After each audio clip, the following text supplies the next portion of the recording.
I'll pitch this to you.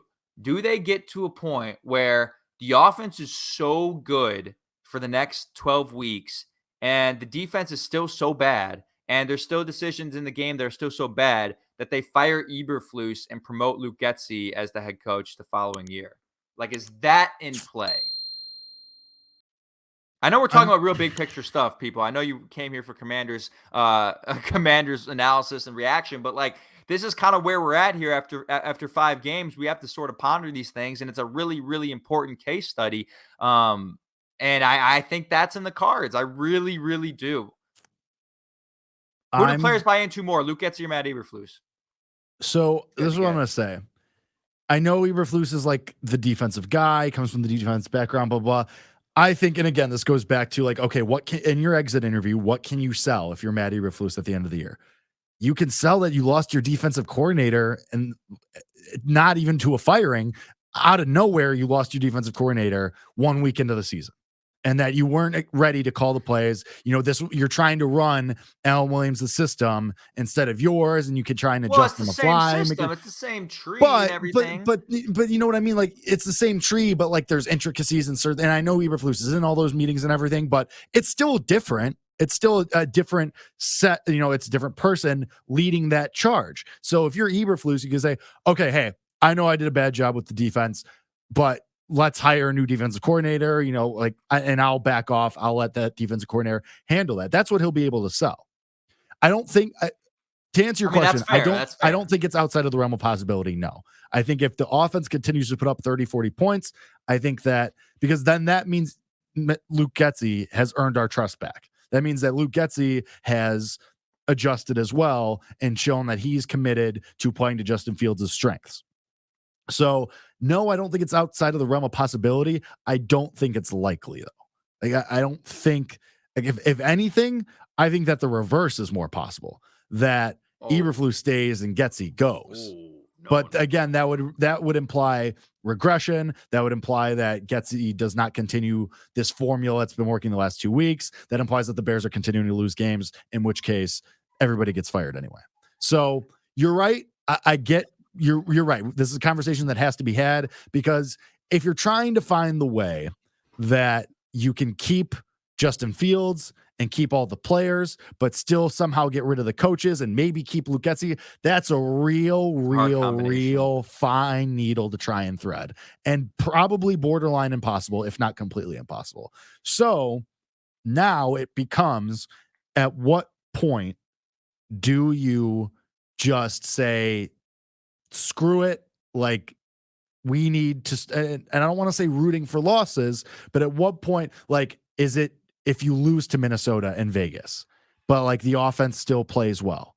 Is it, like, do you try and do it like last year where, okay, you lose the games, but Justin Fields still plays well and shows you that he's still the guy, but then you get into the dicey territory of, okay, if you're losing games, though, everybody gets fired. New system again. Is there going to be a regression there? Unless you get a mastermind or somebody like Ben Johnson, who you have real good faith in that he can work with Justin Fields.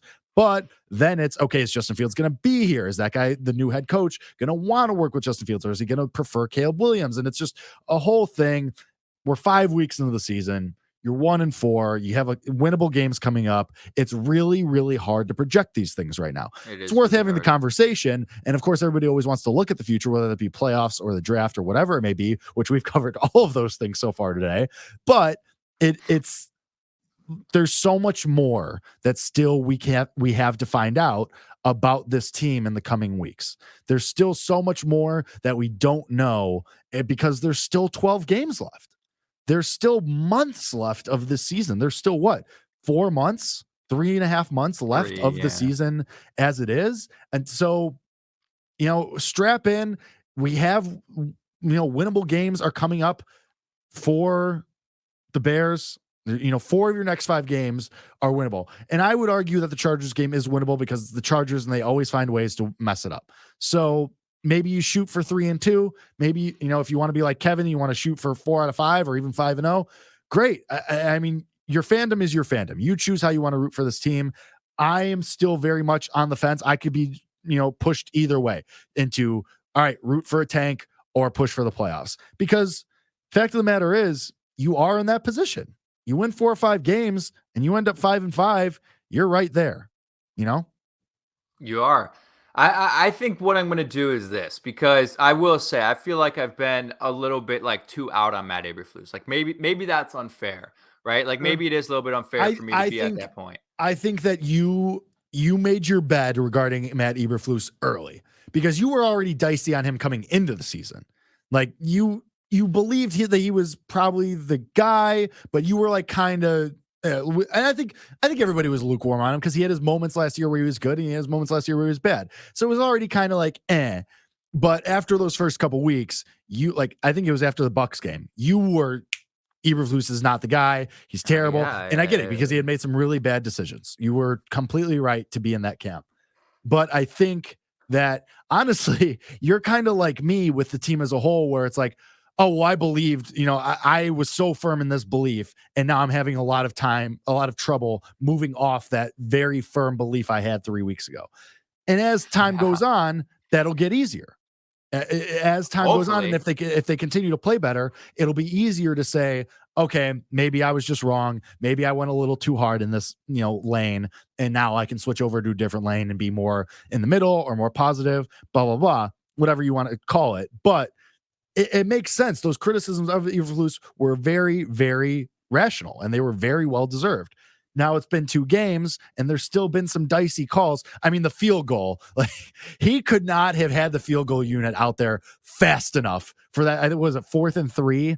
I think at the commander, like early in the game, it was like 4th and 3 Mhm. from the commander's like 40, and he could not have had Cairo Santos out there fast enough. They were basically sprinting out there, and which is a far, obviously a overcorrection, maybe even from the Denver game where you probably should have kicked, and instead you tried to ice the game away by going forward on 4th. You didn't get it. We all know how that went. So I'm kind of like how I'm open with Fields. I'm open to Eberflus proving that he can make right decisions and have the team ready to play.